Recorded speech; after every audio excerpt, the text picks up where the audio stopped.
Come here for some answers. And if you're sticking it out this far, well done. You're going to get there. Let's start 64. So there's a quick way, there's a long way. I'll do a real quick way first, and that's 3 times 4, which is 12.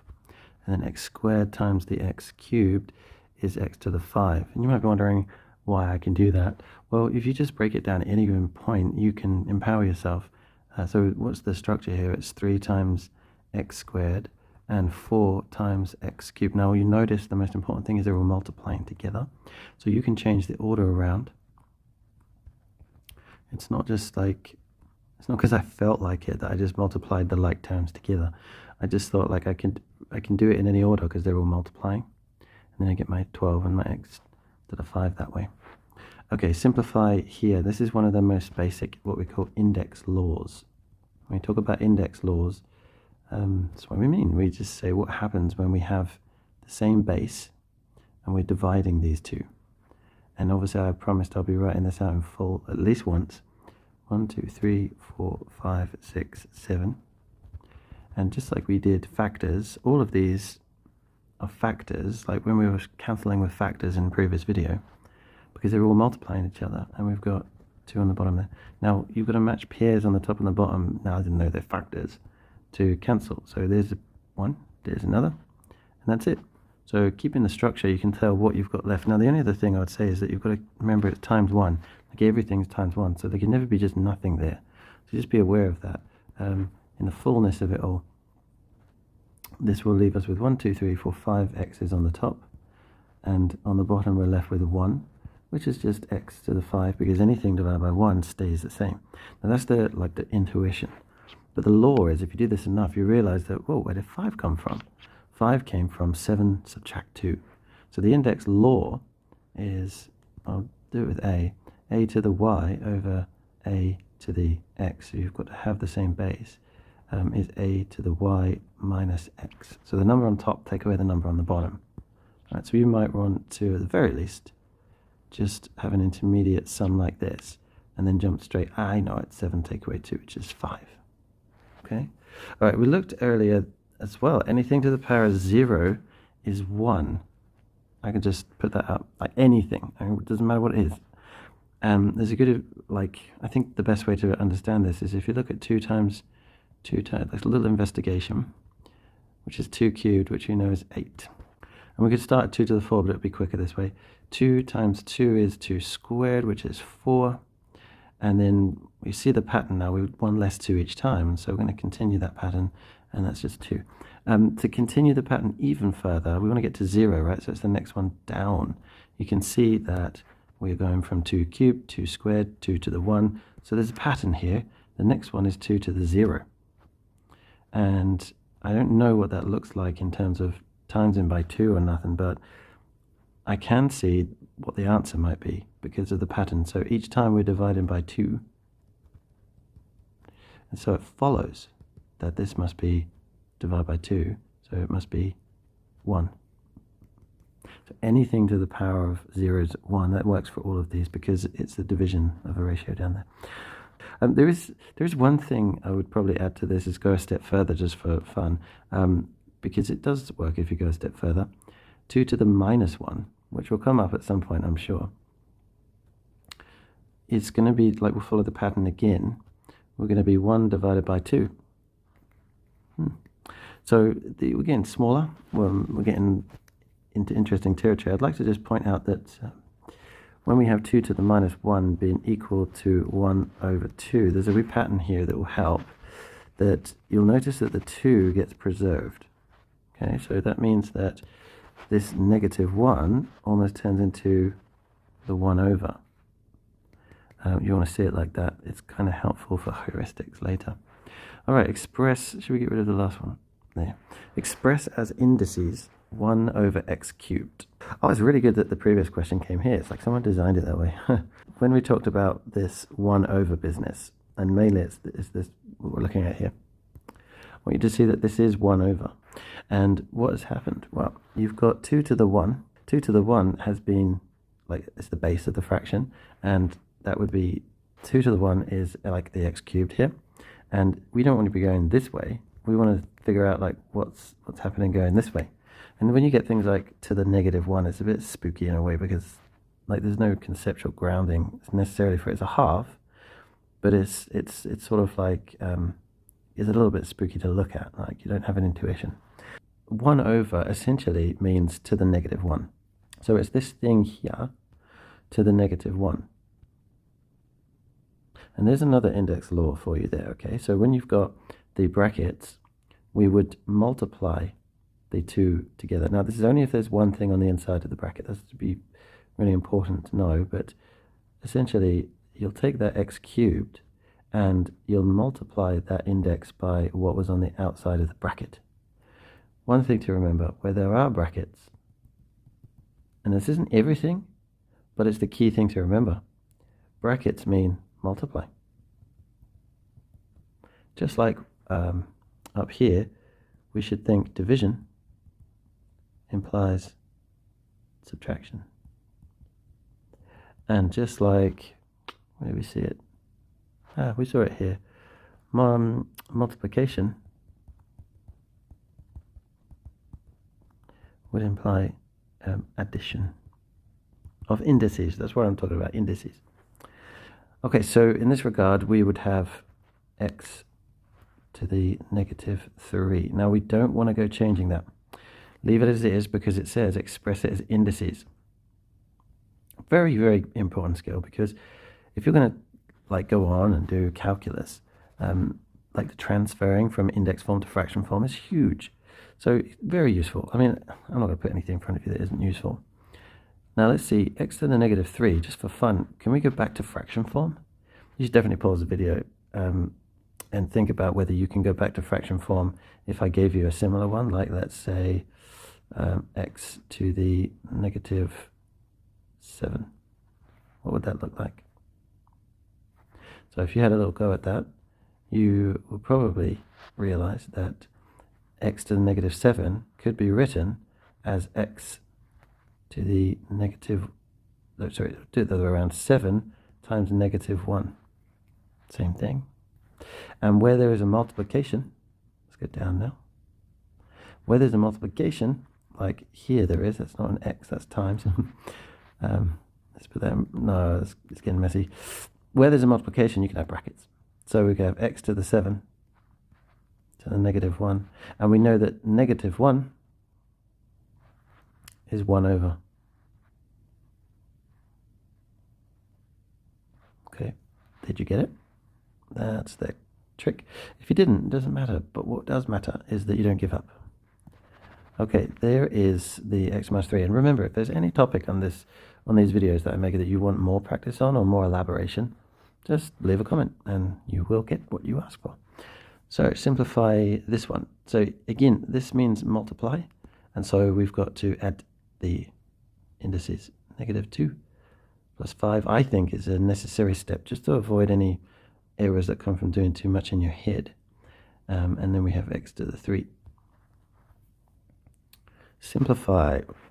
First time I'm going to be real careful here now, because we saw this earlier, just this bit, but now we've got two terms that are multiplying, two factors that are multiplying to get this product here. So I want to add some structure here. We've got 2 times x cubed, and that has a squared effect. Now, interesting, because it's squared, we can investigate this separately. If we did 2x cubed squared, that equals 2x cubed times 2x cubed. We don't necessarily need brackets because they're all being multiplied. And we can see that that becomes 4x to the 6. Now you see that the 2 does not escape unscathed. The 2 is involved in this squaring process as much as the x cubed also gets the effect.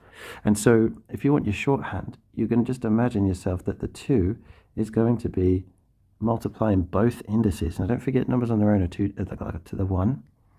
And so we would get 2 to the 1 times the 2, and x times 3 times the 2, which, as we saw earlier, is 2 squared x to the 6, which is 4x to the 6. This catches out so many people, especially those that think they're very disciplined with this. So be careful. Now this is the thing that goes on top. We can now move forward and include the bottom. Wow. we've got the other skill that we learned earlier. Now we can tell with the fraction analysis, since there's a multiplying between these, that the 4 times 4 is going to come out the front and be inconsequential. With the x to the 6 and the x to the 4, we have a subtraction to do. But before we move on, why is that inconsequential? Because it equals 1. Very good. Now we have x to the 6 take away 4, which is x to the 2, x squared. Well, that's great. That's 2 skills in one. Got an interleaving, perhaps, or compound. Okay, same principle here. Both of these are to the power 1. And so we have x to the 1 times 3 multiplied by y to the 1 times the 3, which gives us x cubed y cubed. Now, I want to make an important distinction. I don't think we're going to get onto it today, but do not do the same principle when you've got an addition. Okay, so we've got a cubed in here. This is not the same as x cubed plus 1 cubed. Okay, this does not work that way. You've got a bracket like that with an addition. We call it a binomial. You are going to multiply out, and it's a long process, my friend. So do not fall into the habit of mixing those two up. Simplify next. Oh, okay. We know that anything to the power of 0 is 1. So that would be just x squared. Remembering structure, okay, there's a multiply there. All right, now it looks a little bit weird, a little bit complicated. We're going to stick to our rules. What is going on? What's the structure? Inside the bracket is a multiply, even though we're starting to freak out about the -1. I know, but it's okay. Trust. It's okay. It's just another number, right? Now we're going to do the same thing to it. So the 2 has got a 1, and you know there are two things in that bracket multiplying. That times, okay, and it turns out like this: 2 to the 1 times 2, a to the -1 times 2. Like, I don't want to think about that in my head right now. I'm going to leave it for another time, but for initially, I'm just going to write it. Okay, don't need to worry about what it's becoming until the next stage, one thing at a time. Now we'll deal with those things. We'll do one thing at a time. So 2 times 1, I know that one, that's 2 squared. And then we can just write a and then consider -1 times 2 off at the side if you must. Nothing wrong with that. And okay, sure, that's -2. Now I feel confident. You cannot put a price on confidence. Right, this is going to turn into 4a to the -2. Now, this is a real doozy if you want to turn it to fraction form. This is like next level conversion here. And I will do this, I'll entertain because it's fun. So pause the video, see if you can have a go at it. Can you turn this to fraction form? In other words, I want it to look like a fraction. Okay, so the clue is that there's a negative index there that really does scream to be put into a fraction. Right, so if you've had a go at that fun little investigation, let's see how far you got. And it's a bit of a puzzle, isn't it? Well, the first thing is to break it down. So you've got the structure 4 times a to the -2. Now, I can tell you where this skill is useful. You might see it at the GCSE exam, of course, but where it's extremely useful, as I said earlier, is calculus level in year 12 and year 13. Ridiculous amounts of usage. So good to get it under the belt now. Right, 4 times a to -2 is separate. So now we'll deal with just a squared. It's always going to be 4 times whatever this turns out to be, okay? Now, we can think about what this is. Just a little heuristic is, if you've got the negative power there, we saw earlier that that is equal to 1 over. So we know that that's going to be our 1 over. It's a bit harsh on the color. I'm going to make it lighter. That's better. And so we know it's going to be 1 over. And whatever's left goes underneath. That's one way of looking at it. Like, I think I look at it that way. So if you've got a negative on the power, yeah, whatever's left goes on the bottom. Nearly there. It's nearly there. When you've got a number that's multiplied by a fraction, it's the top that multiplies. I better make it look really slow, don't I? But I'm only doing it fully so that you can believe where it comes from. Like, it's not magic, it's just that's what happened. And I write down the steps. It's called communication. And this modern, fast-paced world, it's very hard to slow down. Like, I wish somebody could just slow life down. You know what happens when you slow down life to your level, to the level that you can experience it and enjoy it without the stress of always something coming? What happens is you get peace. You get clarity, overwhelming sense of warmth and security. Just a thought. Right, we're moving on to solving. We've got x cubed equals 27. All sorts of ways you could do this. Brute force, for example, you could think of 3 numbers and they're all the same and you're going to get 27. You get to play around. 1 times 1 times 1? Definitely not. You could do it that way. I mean, it wouldn't be too long before you knew it was 3. But like, we want to do this a little bit more precisely, and so we're going to think about opposites now. So we'll build our way up just quickly. So the opposite of 2x equals 28. The opposite of the 2 would be divide by 2, because anything that's right next to the x is a multiply. If it was x squared equals 9, the way to get rid of the squared, so we isolate x, is by doing the opposite of that, which is square root. Okay, so if we square root both sides, we get x equals 3. Okay, now what they don't add, or what we tend to not add, is the little 2 that goes with the x squared, the square root. So if I was to write it properly, there is a little 2 there. Those 2's match up necessarily, okay, because that's how many times you want to do it. So if you're thinking about cube, you need a cube root. Okay, so that's why the number comes. You just may not be used to seeing that little number there because we don't write it if it's 2, but it starts to get ridiculous. Sometimes it could be as big as you like. So if we cube it, we essentially cube root it. We essentially get rid of the cube. So that's what my little note is in the bottom. I just say what I'm doing. Wonderfully, that isolates x, and then the cube root of 27 is 3. Right, finally, we've come to the end of the road. So 2 to the x is 32. This is an integer x. It's one of those nice problems. Like you wished it wasn't this one. This one's pretty awful, right? Because you can think, right, 2 times 2. So what if x was 2? Well, that's 4, so it's definitely not that. Then 2 times 2 times 2, nearly. 2 times 2 times 2 times 2 is 16. Right, so it's not 2 squared, it's not 2 cubed, but 2 to the 4 is too much. And if you had a scale between these two, maybe it's nearer to 3.1. Oh, wouldn't it be weird if it was pi? Anyway, it was nearer to 2.31, but not quite there. The point is, it's a very elusive number. You could spend a long time guessing, but these numbers are awkward. These sort of problems are awkward for a reason. This is not necessarily the same. This is a power of 2. So we could keep, if it's integer, that's the clue, it will be a whole number, right? So we could just keep going until we get there. Now we did that 2 squared, we know that's 4. And then we're going to do cubed, which we know is 8. And then we've got 2 to the 4, which we know is 16. We don't necessarily need to even do the 2 to this point, but we'll just keep going. And we found it. And it's worthwhile recognizing these numbers, to be fair, like 64, 128. Like, it's fun to keep going, like if you double it. What do you notice about the doubling? Yeah. Well, if you keep doubling it, then it's like the gigabytes that you'd see on a mobile phone or storage, because they do increase by powers of 2 necessarily in their design. So it's kind of, you recognize seeing these, don't you, in the memory cards.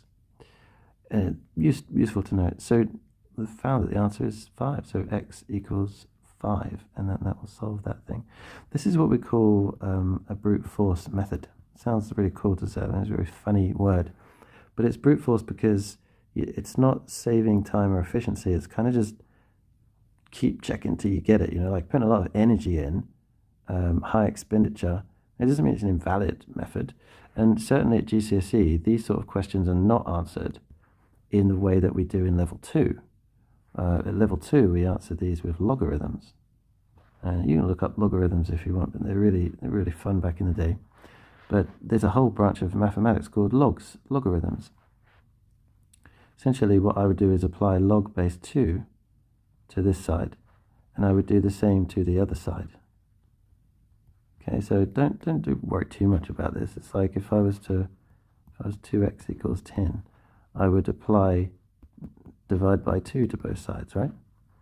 And it's the same thing. I'm doing the same thing to both sides.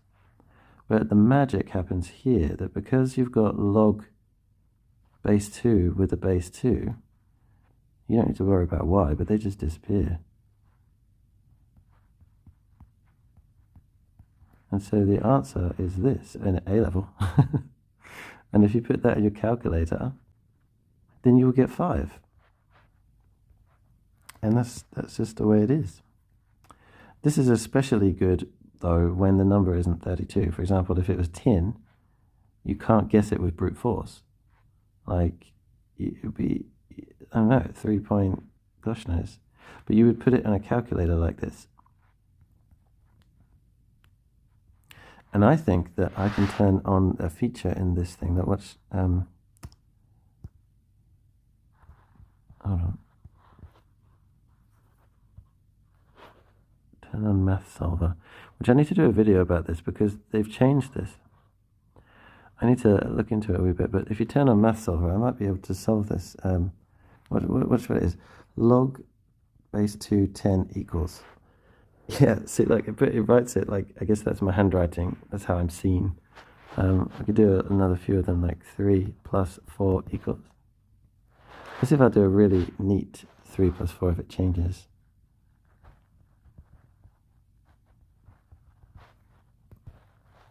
That's just not even. I was trying to do a funny 4, you know, not like me. Do you know, I think that's the same 7. They assume that it's me. Let me do 4 plus 3 instead. It's the same 7. Let's do 7 times 1. Yeah, it's the same 7. It should pick up that I'm doing 7 with a line through it, but it doesn't. So it's just there. It's somebody's handwriting. I'm done here. Thank you for entertaining my little whim there. And I hopefully will see you in the next one after, well, I won't see you, but I'll know you're there. You know what I mean? After, you know, you've had a go at it. And good luck. Bonne chance. Au revoir.